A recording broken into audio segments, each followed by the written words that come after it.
What is going on, Jerome's? A little late for our NFL power rankings this week, but Daddy is back in the saddle again, back from Vegas. And even though, yes, Thursday Night Football is only a couple of hours away, here are the NFL power rankings, the most accurate in the known universe. And if you disagree with any single one of the positionings, you are wrong. How does it feel? Let's get it on. All the way at 33, as we always do, the greasy, grimy Green Bay Packers. How do you lose to the Jets at home, bro? Rodgers literally cannot throw the ball through a piss-soaked paper bag, and the defense is bad. They can't run the ball. The 12-year-old boy is getting out-coached. Love to see it, man. Love it, man. 32 got the Panthers, where Robbie Anderson is just like, hey, if I just act up and I'll get traded. It's the OBJ method, but he said deuces. Panthers are going to be sellers at the trade deadline, and this team has 1-16 written all over it. That's rough, man. Just absolute disgusting. 31, you got the Bears in the most scintillating Thursday Night Football game since Colts Broncos 2 weeks ago. Whatever. Just losing against the commies. I mean, maybe they were that close, but it really doesn't matter. 30, you got the Broncos. Speaking of ugly games, stop putting the Broncos in prime time, man. So we watched this at the Bellagio Sportsbook. It was not good. It was just simply not good, man. And hey, at least, so I won a money line bet on the Chargers, missed out on the -4.5, which kind of sucks. And it's almost like Nathaniel Hackett and Brandon Staley were in a mid-off. Like, hey, who can screw up the most at the end?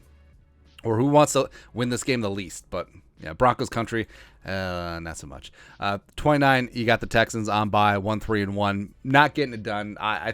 I think there's a chance that Lovey could be a one and done again, mainly because I think Nick Cassero may be gone. They fired the guy Jack Easterby, like VP of player personnel or whatever. So it's a mess in Houston. 28, you got the Lions also on bye. Is the roar going to be restored? Probably not. Which kind of sucks because I do like Dan Campbell. They have a lot of young talent, but they're just simply not getting it done. Same thing with the Raiders. Josh McDaniels, I doubt that he would be a one and done, especially since the Raiders have had a lot of turbulence at the head coaching position the last couple of years. But they got to show some signs of life. I mean, Derek Carr, Devonta Adams, this certainly has to be frustrating. Max Crosby in that defense, hopefully going to get things together. 26, you got the Steelers up 4 spots, beating the Buccaneers in a bit of a surprise. And hey, Mitchell Trubisky. By God, that's Mitchie's music, man. Mitchell Trubisky Ponder. But the pass rush was able to get there, even though they didn't have T.J. Watt. The Bucs offensive line was not good. So there you go. 25. You got the commies. I don't know.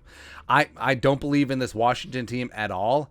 But now it's Taylor Heineke season, baby. And I just want Heineke un timeo to get it done against the Packers. Send them to 3-4. Would love it. 24. You got the Cardinals down 4 spots. And I mean, Cliff Kingsbury is supposed to be an offensive genius, and Kyler Murray is supposed to be this wunderkind quarterback, and you're paying him $40 million a year. How do you score 9 points against the worst defense in the league? Yeah, I know you're on the road, but still the worst defense in the league, man. 23, yeah, Tennessee, Rocket Top. That's right, they're replacing Georgia this week, so getting it done, beating Bama for the first time in 15 years. Love the money line on it. Just good times, man. Josh Heupel doing some great things in Knoxville. 22, got the Browns down 1 spot. So just laying an egg at home. You had a big chance in the Belichick Browns revenge game, but I don't know. Like Stefanski and his guys, a little bit listless. Like they can run the ball. The defense is Jabroni Brisket is not the answer. I don't know. It's just sort of a quagmire in Cleveland. 21, you got the Jaguars down 2 spots, losing at Indy in a game, which is pretty feisty overall. Even though I do like what Doug Peterson has done overall, I think long term they're going to be fine, but might be too soon for them. 20, you got the Saints. So holding serve at home, bit of a shootout against the Bengals, but jumping Joe Burrow and Jamar Chase just absolutely got it done down in LSU country, man. So what can you do? Now the Saints, I don't know. Maybe Jameis is coming back. Like I know Dennis Allen wouldn't commit to Andy Dalton, but they've had a lot of injuries on the outside. I think Michael Thomas already been ruled out. Andres Pete now dealing with a strained pec. So whatever. 19. Got the Colts surviving at home against the Jaguars, where I still don't know what to make of this Indianapolis team. I mean, they're 3-2-1. They got a winning record. They're going to be in the thick of the AFC South race, but I just don't believe in them. Matt Ryan has passed his sell-by date, and it's affecting Pittman, and Jonathan Taylor-Thomas hasn't really got on track yet, so who knows. 18, You got the Tennessee Titans on bye down 3 spots. Whatever. 17. You got the Rams down 1 spot, winning at home against Carolina, but they're simply not as sharp as they were last year. Plus, they lost Joe Noteboom, their left tackle. So, yeah, like this isn't last year's Rams team. And also, I think missing Kevin O'Connell, Wes Phillips is certainly part of that. 16. You got the Seahawks up 7 spots. Where hey. They're not a good team at all, and they do probably have the worst defense in the NFL, even though Tariq Woolen is an absolute late round gem. But, I mean, at least it's going to be interesting. I mean, Geno Smith is just out there chucking the ball all over the place. Kenneth Walker getting his shot with Penny getting hurt. 15. Got the Falcons up 3 spots. Arthur Smith. They're starting to get things together, man. And this is even without Cordero Patterson, who comes back in a couple weeks. But they get it done holding serve at home against a very good San Francisco 49ers team, so respect there. 14. Oh, also throw the ball to Kyle Pitts one time. 14, you got the Dolphins down 4 spots, losing at home against the Vikings. But the Vikings are pretty dang good, which we'll get to in our rankings. Now, they're they lost 3 in a row after a 3-0 start, but you know they get Tua back. Maybe they're able to salvage this thing. They're probably not in the AFC East race anymore as the Bills just continue to surge. But 13, you got the Bucks down 2 spots where a lot of injuries at receiver. The defense is sort of whatever. Offensive line, of course, having issues. Brady out there yelling, dropping F-bombs and stuff on national TV. So, like the Bucks, they're not the Bucks of previous seasons, but they're still going to be a tough out. 12. Got the Ravens. I don't know what happened to the Ravens, man. Like Lamar is still Lamar, but they can't throw the ball. They can't stop anyone on defense. Like this is not your Ravens defense that you've grown accustomed to the last couple of years, and I'm not really afraid of them right now. 11, you got the Patriots up 3 spots. Now, they say it's going to be Mac Jones when he's back from his ankle injury. I don't know, but Bailey Zappi's looking pretty damn good. Oh, they did it again. Another late round quarterback just looking freaking phenomenal, man. But, I mean, Belichick has this team playing well, and this may be one of his better coaching jobs. Yeah, it's easy to do things when you have Tom Brady. 10, you got the Cowboys taking the L on Sunday Night Football 26-17. A little bit of a push at the end, a little bit of a rush, pardon the pun, but Dak is reportedly back, so back to the bench, Cooper. 9, hanging with Mr. Cooper. The Jets, our guy Rob Saleh going in and just completely giving Aaron Rodgers fits and starts. Quinton Williams getting it done, and Breece Hall, baby. Just I love it. This is a fun Jets team, and the future is bright. And I love like Gary V at Lambeau just going off, man.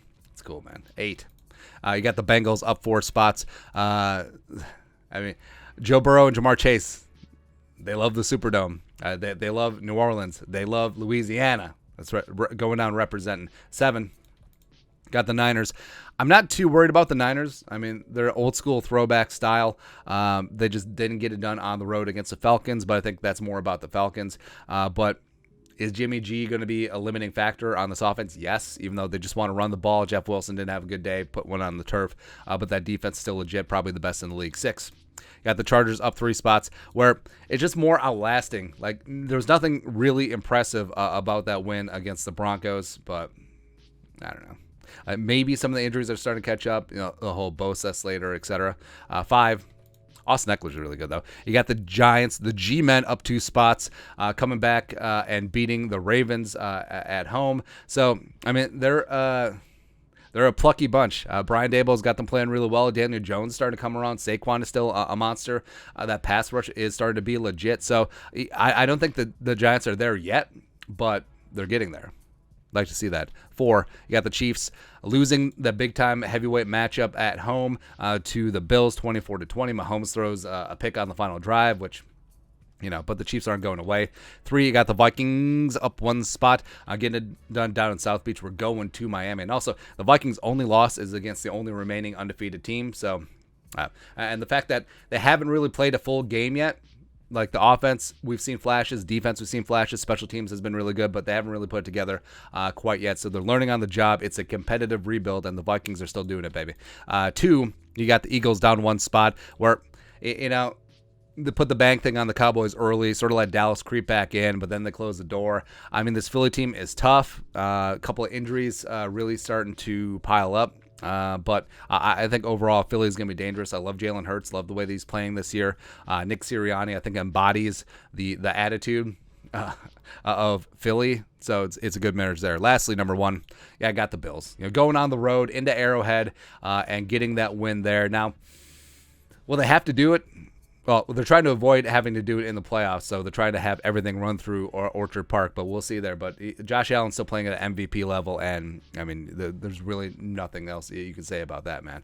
But that's it. That's our Week 7 NFL Power Rankings, the most accurate in the known universe. Let us know your thoughts and our thoughts in the comment section below. Subscribe for daily Vikings takes. Want to support the work? Put a little something in the Venmo. But till next time, Skol, production value.